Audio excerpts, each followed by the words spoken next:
Армағайын эфирде жаңалықтар, студияда Гүлім Маратқызы, алда көретіндеріңіз. Ел дамуына үлес қосып, қаланың қоғамдық саяси өміріне белсене араласып жүрген азаматшалар марапатталды. Ұстаз деген ұлы есім, ардагер ұстаздарға көрсетілген құрмет. Халық достығы мен мәдениет үйінде халықаралық әйелдер күніне орай салтанатты жиын өтті. Ел дамуына үлес қосып, қаланың қоғамдық саяси өміріне белсене араласып жүрген азаматшалар мен көп балалы аналар қала билігі тарапынан марапатқа бөленді. Қыз-келіншектер мен әйел аналарды құрметтеуді қазақ біледі. Бір күн емес, жыл 12 ай осы құрметке лайық жандарды еңбегіне қарай марапаттау рәсімі бұл. Алғашқы болып сөз алған қала басшысы әйелдер қауымының қоғамдағы рөлі мен шаһарда нәзік жандарға жасалып отырған игіліктерге тоқталды. Кез келген мемлекеттің табыстары, мәдениетінің деңгейі оның әйелге деген көз қарасы арқылы анықталады. Мемлекетіміздің жүйелі қолдауының арқасында елімізде әйелдердің экономикаға, саясатқа, қоғамдық қызметке қатысуы дәйекті түрде кеңеюде. Ал ең бірінші басымдық ана мен баланы қорғау болып табылады. Жезқазғанда 2313 көп балалы отбасы бар. Олардың барлығына да кепілді әлеуметтік көмекті толықтай алып игілігіне пайдалануда. Оның жанында өткен жылы 55-і олардың баспаналы болып, қоныс тойын тойлады. 666 аналарымыз алтын және күміс алқа иегерлері. Құрметті ханымдар, ардақты аналар, аяулы арулар, сіздерді шуақ шашқан 8-ші наурыз халықаралық әйелдер күні мерекесімен шын жүректен құттықтаймын. Әйел ең бірінші тіршіліктің бастауы. Жезқазғандағы демографиялық ахуал көрсеткіші жыл санап өсіп отырғаны елдегі тұрақтылықтың дәлелі. Осы мерекеде Мыст шаһарда көп балалы отбасылар қатарын толықтырған бірқатар аналар ел президентінің жарлығымен алтын және күміс алқалармен марапатталды. Сонымен қатар қоғамдық шаралардың бел ортасында жүрген белсенді азаматшаларға Қарағанды облысы әкімінің және Жезқазған қаласының құрмет грамоталары табысталды.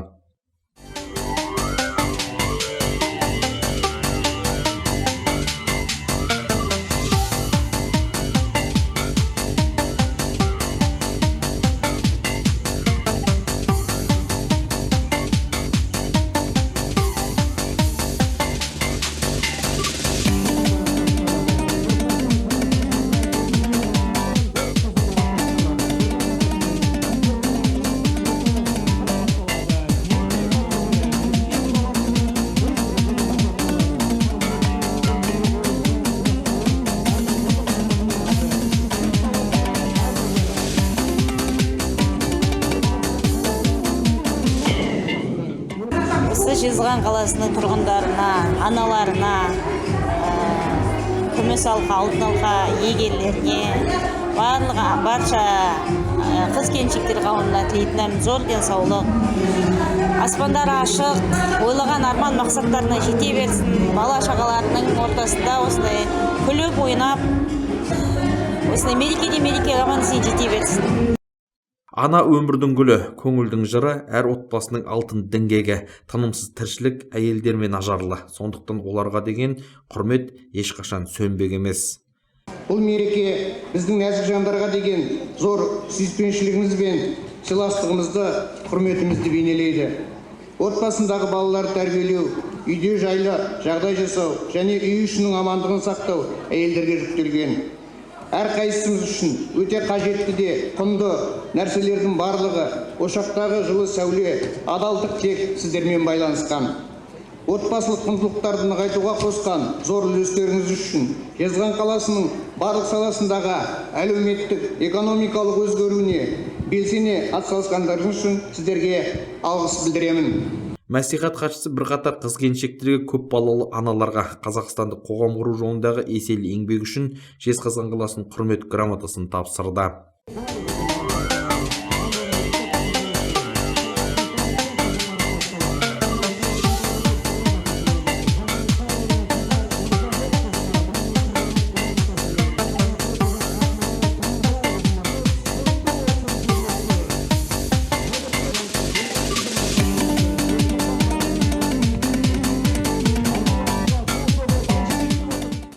өткенде де мысалы жаңағы бірінші неде наурызда да алғыс күнде болдық. Мұнда да керемет болып жаңағы кішкентай балапандарымыздың концерттерін көріп өте риза болып, көңіл күйіміз көтеріліп, солай дәл риза болып шықтық. Бүгін де мінекі мысалы сыйлап, марапаттап атып, еңбегімізді, жаңағы жасымызды ардагер деп атап, шынында да енді қазір бейнетіміздің зейнетін көріп атқан сияқты сол жасқа жетіп, осындай қадірлеп атқандарына рахмет деп айтамын. Салтанатты шара одан әрі концерттік бағдарламаға ұласты. Бұл күні сахнада орындалған шығармалардың барлығы нәзік жанды аруларға, аяулы аналардың құрметіне арналды. Тайжан Қалмағанбетов атындағы филармония артистері, жетігеншілер ансамблі, Шалқыма шығармашылық академиясы, түрлі вокалдық топтардың әншілері өнер көрсетті.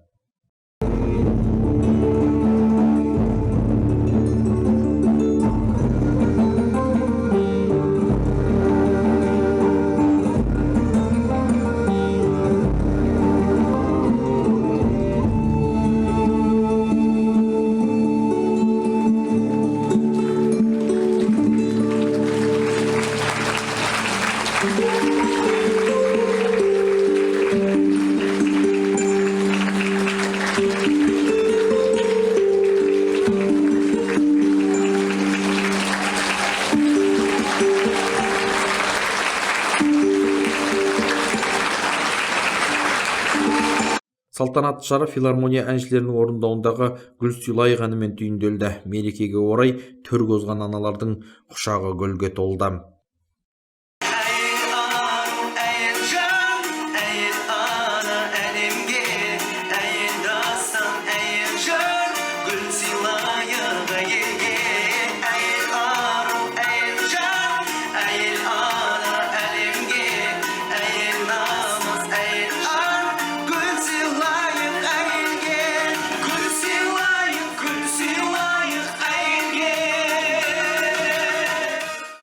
Елдос Кәкенов, Думан Оразов, Дидар телеарнасы.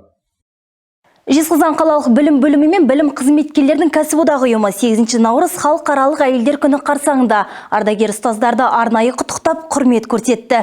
Жылдағы дәстүрден жаңылмай жасалған мерекелдік тарту жайында толығырақ тілшіміз тарқатады.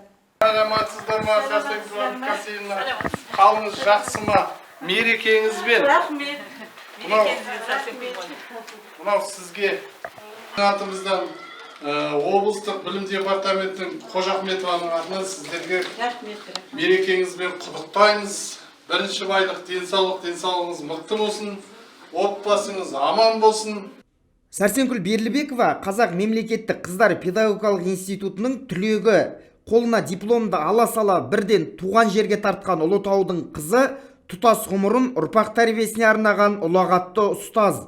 Еңбек жолын шаһарымыздағы нөмірі 8-ші гимназияда қазақ тілі мен әдебиеті пәнінің мұғалімі болып бастап, кейіннен 1979 жылы іргетасы енді қаланып жатқан Қаныш Сатпаев атындағы нөмірі 7-ші мектеп лицейіне ауысады. Аталған оқу ордасында табан аудармай 40 жыл еңбек етеді. Қарағанды облыстық білім басқармасы мен Қазақстан Республикасы білім және ғылым министрлігінің алғыс хаттарының иегері.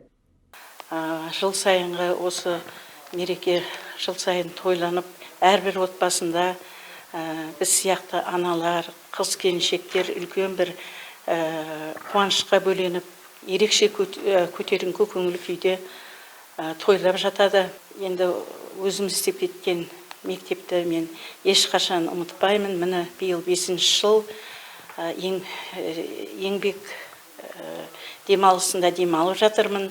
Қазір енді үйде немерелерімді оқытып, солардың тәрбиесімен, солардың білімін жетілдіріп, балаларымды жақсы ұлттық тәрбие беріп, бойларына ұлттық құндылықтарды сіңіріп, тәрбие беріп жатырмын деп айта аламын. Бүгінгі мерекемен барлық әріптестерімді, жалпы ата-аналарды тегіс мерекелермен құттықтаймын. Осы мерекеде үлкен қуанышқа жете беріңіздер. Ұстаздық еткен жалықпас, үйретуден балаға, Данышпан Абайдың осы бір қанатты сөзін темірқазық еткен ағарту саласының майталман мамандары ізбасар әріптестеріне жемісті еңбек тіледі. Келесі аялдама қаламыздағы нөмірі 13-ші жалпы білім беретін орта мектепте жарты ғасыр жұмыс істеген мәртебелі мұғалім Людмила Ступинаның шаңырағы.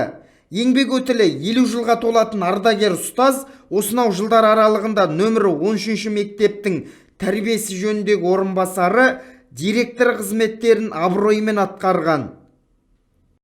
Дорогие друзья, педагоги школы. Ерекше мейраммен құттықтап келген жандарға мың алғыс. Мен де өз тарапымнан барша әріптестерімді, ұстаздарды, аналарды, сіңілдерді көктемнің шуақты мейрамымен шын жүректен құттықтаймын. И, конечно, мирного неба над головой. Жалпы мереке қарсаңында білім бөлімі мен кәсіподақ ұйымы 40-тан аса зейнеткер ұстаздарға сый-сияпат жасады.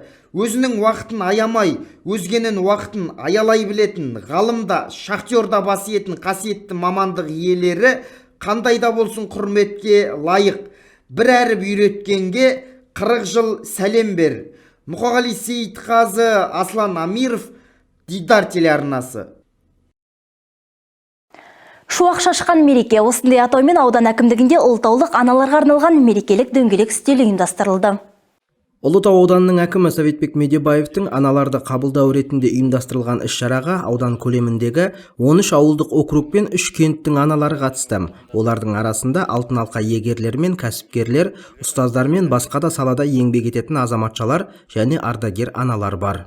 Сіздердің еңбектеріңіз зор. Мынау көктем мерекесі келіп жатыр. Сол әр отбасыларыңызда аманшылық тілеймін. Денсаулықтарыңыз әрқашан мықты болсын. Өсіріп келе жатқан балаларыңыз, немерелеріңіздің қызықтарын көріңіздер. Осы күнгі мерекелік тілектердің барлығы ақжаулықты аналарға арналды. Атап айтсақ, Ұлытау ауданы мәслихатының хатшысы Аманжол Мырзабеков пен аудан прокуроры Рахымжан Рахатов, Ұлытау ауданының іскер әйелдері қоғамдық бірлестігінің төрайымы Эльмира Ершманова құттықтады. Осы мереке қарсаңызда бәріңізге, отбасыларыңызға амандық тілеймін, дендеріңізге саулық тілеймін, көңілдеріңізге шаттық, жүздеріңізде қуаныш пен жақсылық кетпесін, еліміз аман, жұртымыз тыныш болсын. Мерекелік іс-шара барысында аналар мерекесінің маңыздылығы жан-жақты айтылды. Жалпы Ұлытау ауданының әлеуметтік экономикалық жағдайының дамуына өз үлесін қосып жүрген қыз-келіншектер ауданда жетерлік, сондықтан аналарды атқарып жатқан өз жұмыстарын баяндады. Іс-шара аудандық мәдениет үйінің өнерпаздарының концерттік бағдарламасымен жалғасын тапты. Шара соңында барлық шақырылған аналарға аудан әкімдігі тарапынан құрмет ретінде құттықтау хат пен заттай сыйлықтар табысталды. Нұрталап Шарападин, Таңат Ысқақ, Дидар телеарнасы. 8 наурыз халықаралық әйелдер күні қарсаңында ұлытаулық аналарға аудан әкімдігі мен мәслихат атынан құрмет көрсетілді. Ұлытау ауданының әкімі Советбек Медебаев пен аудандық мәслихат хатшысы Аманжол Мырзабеков және басқа да жауапты тұлғалар ауданның әлеуметтік экономикалық дамуына өз үлесін қосқан ардагер аналардың үйлеріне барып, алдағы келе жатқан мерекесімен құттықтады. Алдымен аудан басшысы бастаған топ Шайынжамал Досанованың шаңырағында болды. Еңбек ардагеріне ізгі тілек білдіріліп, заттай сияпаттар тапсырылды. Осындай құрмет еңбек ардагерлері Гүлмария Рамазанова мен Оразкен Тағамбаева, орынбасар Қалекенова, Қуаныш Қыдыкенова және Зүбайра Жарқынбековаға көрсетілді. Кезінде сол ауданның өсіп өнуіне дамуына үлес қостыңыздар, еңбек еттіңіздер. Сол балалардың арқасында жақсы, қызықты, бақытты өмір сүріп жатсыз деп есептейміз. Аман болыңыз сол. Аты аталған аналардың барлығының өмір жолына үңілсек, Ұлытаудың шежіресі іспеттес. Осы ауданның өсіп өркендеуіне айтарлықтай үлесін қосқан тұлғалар. Олардың өмір жолы кейінгі жастарға үлгі өнеге екені сөзсіз. Ал аналар да осы сәтте өздеріне көрсеткен құрметтері үшін алғыстарын жеткізді. Ауданымыз гүлдене берсін дейік, еліміз аман болсын, халыққа тиіштік берсін, аман болайық әр уақытта. Жортқанда жолдарыңыз болып, жолдастарыңыз қыдыр болсын. Нұрталап Шарападин, Таңат Ысқақ, Дидар телеарнасы. Қарағанды облысы эпидемиологиялық жағдайды бағалау матрицасын сәйкес жасыл аймақта орналасқан. Ағымдағы жылдың 5 наурызындағы жағдай бойынша облыста барлығы 151.348 адам тіркелді. Өткен тәулікте коронавирус инфекцияның 6 жаңа жағдай анықталды. Облыста 18 жастан асқан 897.340 адам вакцинациялауға жатады. 5 наурыздағы жағдай бойынша 667.152 адам бірінші компонентпен егілді, 603.403 адам вакцинациялаудың толық курсын алды. Камеранты вакцинасының Pfizer компаниясы өндірген бірінші компонентті 35.140 адам алды. Вакциналаудың толық курсымен 24.509 адам қамтылды. Бүгінгі күні облыс бойынша 149.352 адам иммунитетті көтеру үшін үшінші бустерлік дозамен ревакцинациядан өтті. Ұжымдық иммунитетке қол жеткізу үшін облыс тұрғындарын кемінде 80% егілу тиіс екенін еске саламыз. Осыған байланысты COVID-19-ға қарсы вакцинация мен ревакцинация алуды ұсынамыз. Еске сала кетейік, нысандар үшін барлық шектеулердің ішінде маска режимін сақтау, антисептиктерді пайдалану, тұрақты түрде желдету және әлеуметтік қашықтық сақтау талаптары қалады.